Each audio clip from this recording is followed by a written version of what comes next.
PPD Program Studi Bahasa Indonesia dengan nomor induk mahasiswa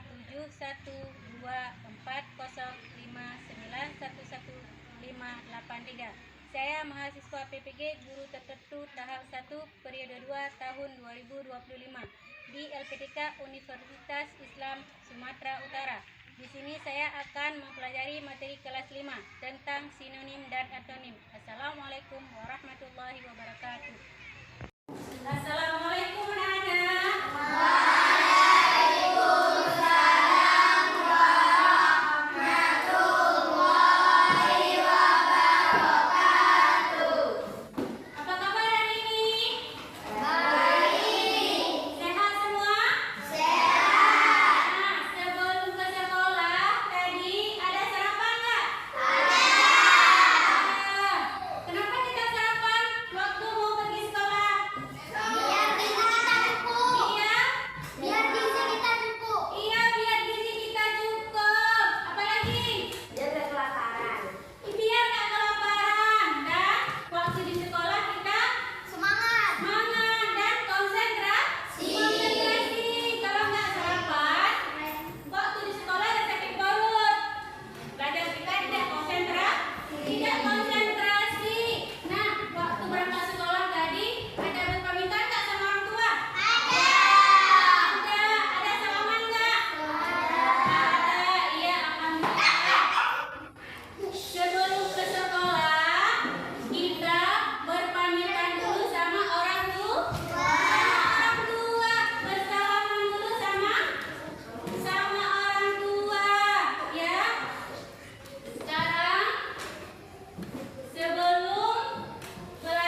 kelas 5 semester 1 kurikulum merdeka, yaitu bab 1 mengenai sinonim dan antonim.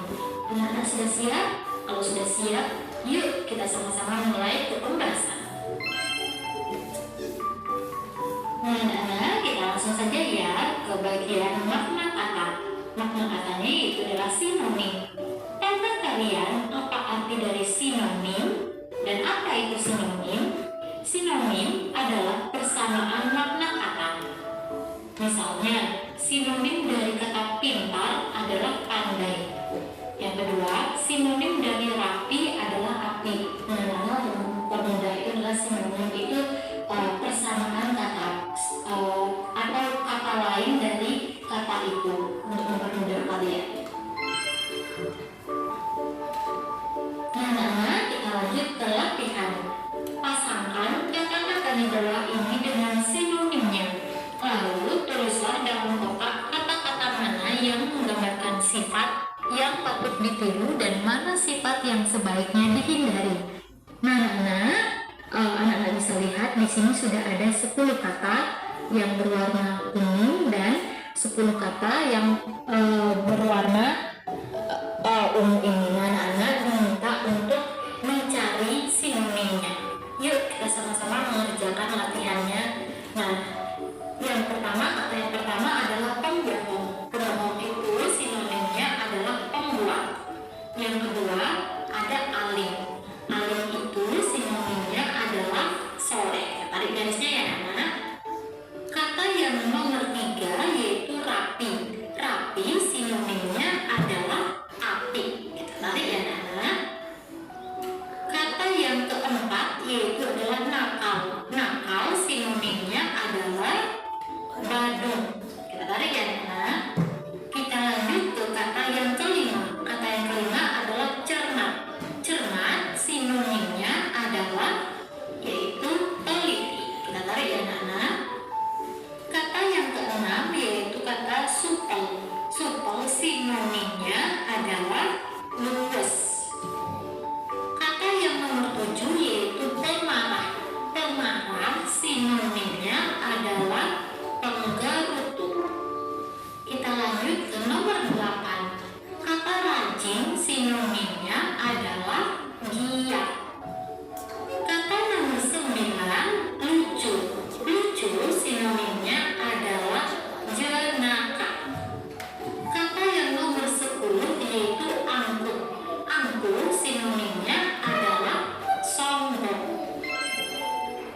nakal. Nomor 7, ramah, antonimnya adalah kaku. Nomor 8, jujur, antonimnya yaitu pembohong. Nomor 9, pemaaf, antonimnya yaitu adalah pendendam. Dan kata yang terakhir yang nomor 10 yaitu pemarah. Pemarah antonimnya adalah penyabar. Nah, setelah kalian melihat video barusan, apakah kalian sudah mengerti tentang sinonim dan antonim?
Maka terdapat yang kata-kata ini agar kita bisa menggunakan banyak kata yang berbeda saat berbicara atau tidak selalu mengulang kata yang sama. Kemudian dari kelompok ini akan dengan lebih paham tentang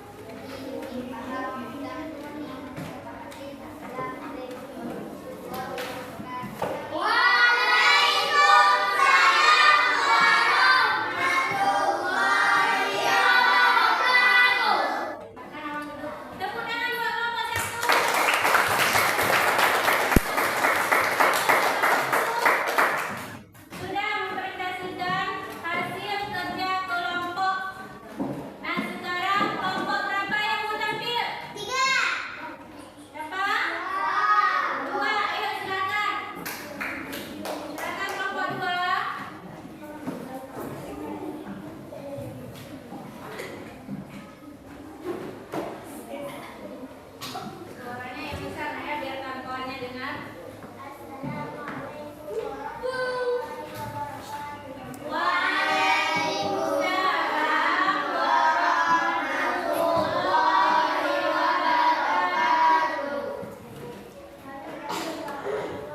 Iya.